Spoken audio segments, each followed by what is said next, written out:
Hello viewers, this is Treasure Doctor 97 presenting you Sun God's Rad on 0% growth and the hardest difficulty at the moment, which is hard mode. So today doing chapter 2.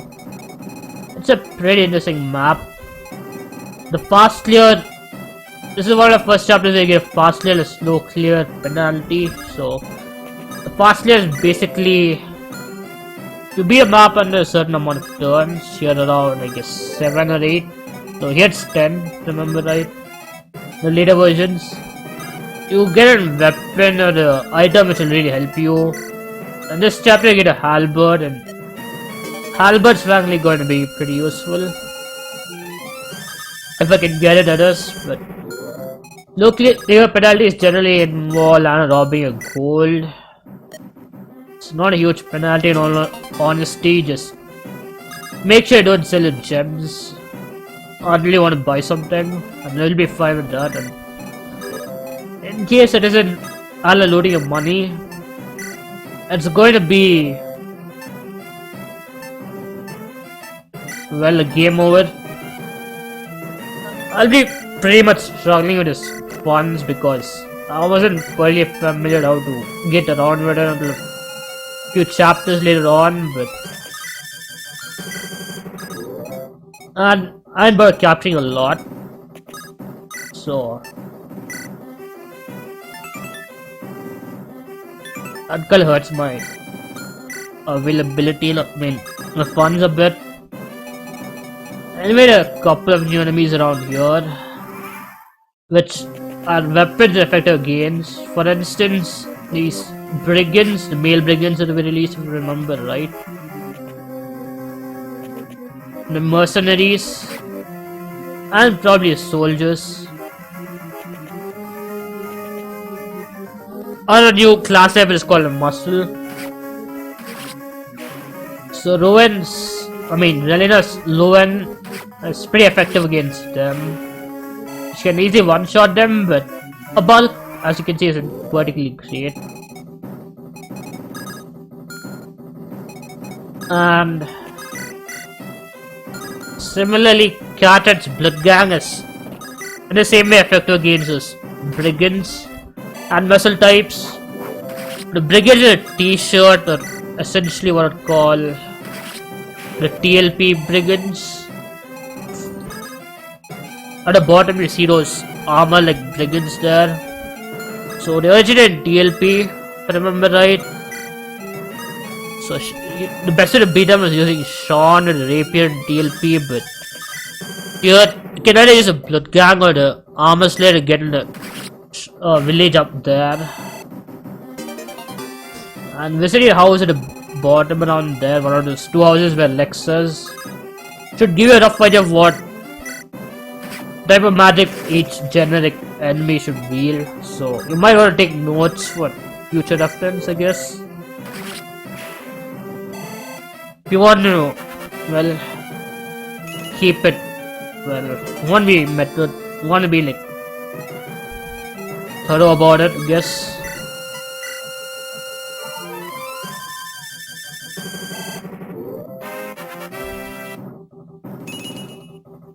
Yeah. Studying Dexter visit a village since she can guard against the brigand around there, and that was third scroll. The noble scroll is a pretty good scroll overall and boosts strength and skill, while having a minor amount of negative resistance.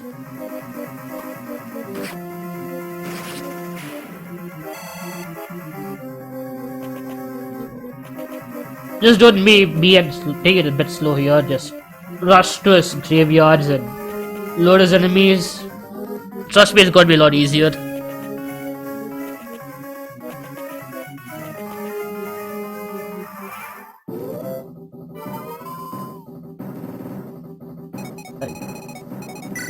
Unless you should comfortably reach graves in 2 turns if you rush him at full move towards the area.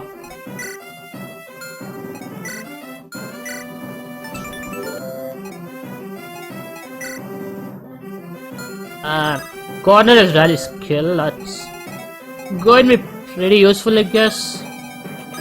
Always use extra hit, but not like game changing, I guess I should say. Especially since you get some skills and boosted traits later on, so it's nice to have, but at least early on for sure. Gonna increase my reliability by quite a decent amount.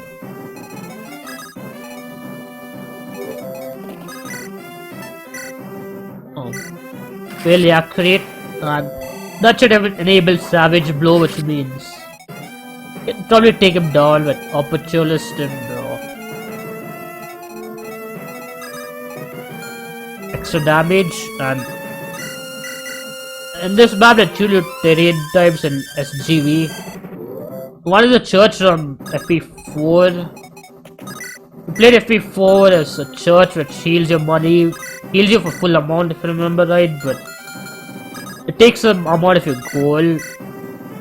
But here, it doesn't take out your gold, but it doesn't give any terrain or void lol, but it does give you the ability to recover the full health. And that's going to be useful in this map if you are willing to exploit it. The secular from the graves, you can see the stones at the bottom there.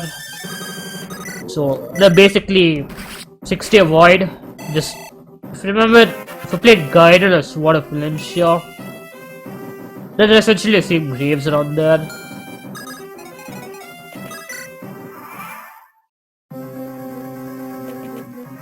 Yeah, that isn't going to be well. We actually dodged one. That's helpful.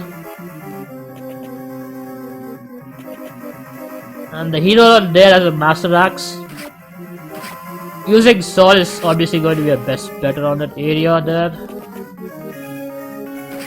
Since he has a Flame Sword and he has the highest avoid to put him in the forest there, so that really helps.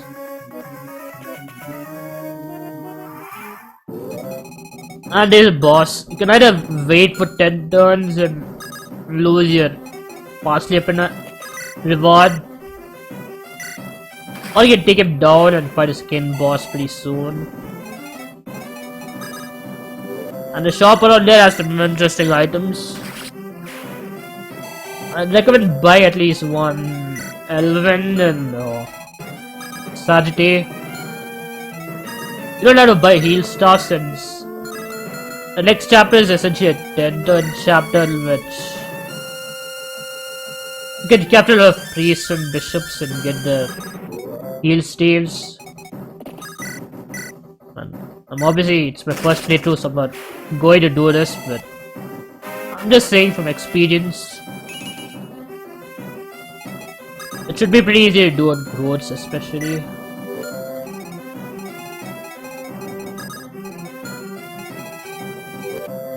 And you really want to capture as many priests as you can in the next chapter, because the heal stuff in the prep shop is going to be pretty expensive, and if you don't capture heal stays frequently, most of your funds are going to go for this healing staves,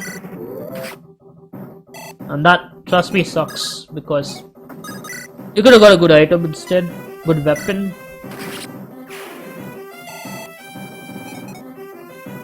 Yeah, there's Moss, the FP7 boss of a little bit more, I guess, the first chapter. I don't think that's his exact name, but the portrait is, I'm sure it's pretty much the same.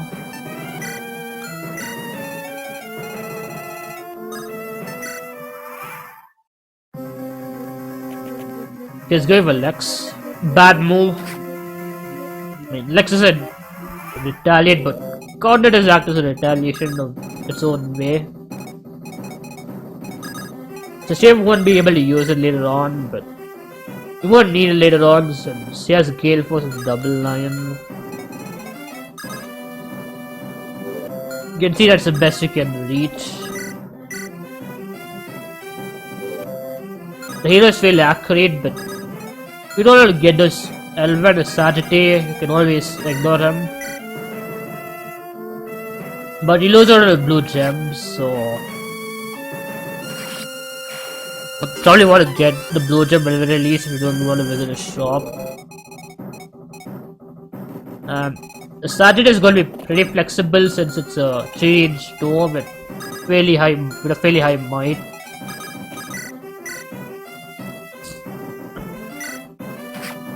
I want really the potential of Lex until I don't know, 1/3 of the game, but probably around chapter 5.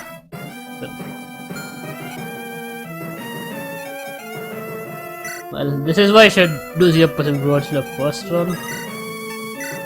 I'm just kidding, have fun, do what I like.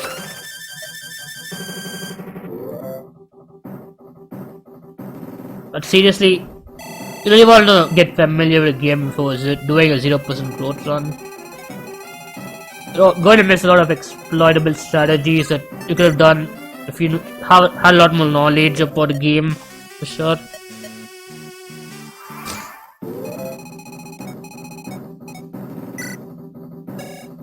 Yeah, he has push speed. That's going to be very dangerous, but well, all you need to do is not get hit by him or put him in range, so we'll be fine, I guess. Well, I kinda asked Blade Master to reduce heal price the heal star's price, but I guess it's not going to change it anyway, but I guess you can just capture. I mean, you do get a lot of capturable staves, so it's fine, but it does suck that I know that heal stars are gonna be pretty hard to get if you don't capture, so that kinda sucks. And you just sell enough gems to get what you want. That means you don't have to worry about playing perfectly, at least. If you get slow clip penalties, I'll just take 0 gold and you can laugh at it, but stealing your gold. Yeah, I'm gonna take your gold to a good cause. Haha, I have 0 gold. Or like at least 600 or something. So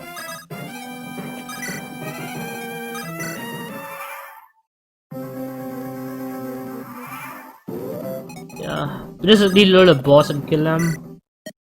The rest are kind of optional. Is a silver axe fighter you might want to capture. Just don't be me and sell every gem here. Yeah. Just sell, just buy it. Buy or you can't buy stuff. I just started. Normally just save money because in Vanilla Fire Emblem, it's a really good habit to save your money because you never know what you're going to. You generally get good items later on, and you know, slow clear penalties in which trying to load your money.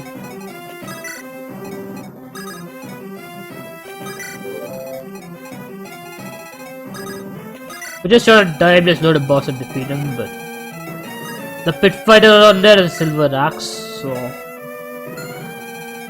if you want a juicy silver axe, which Yang only, I guess Yang only a deposit in a convoy. You can capture him, I guess. It's still a fairly good weapon, but just don't let it go anywhere to capture it.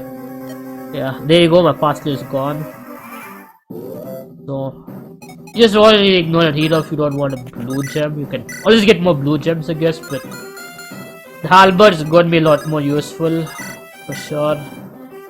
Oh man, how bad is he? He has push speed as a doubling Lex. Right, I forgot hand axe doesn't double enemy, or the hand axe doesn't double at all. So well, that boss is fairly easy. We're just going to rally for some, I don't know, reliability. We could always do it more EXP here, so that wouldn't hurt, I guess. Yeah, I'm just gonna go Razor because high crit, and I don't really look mercenary without a crit. And there you go, it gets critical force that normally purchase high PCC and decent PCC and 15 crit to a decent amount. Especially since the guy has high skill. Excuse me, at least on growths. One is instantly good at growths.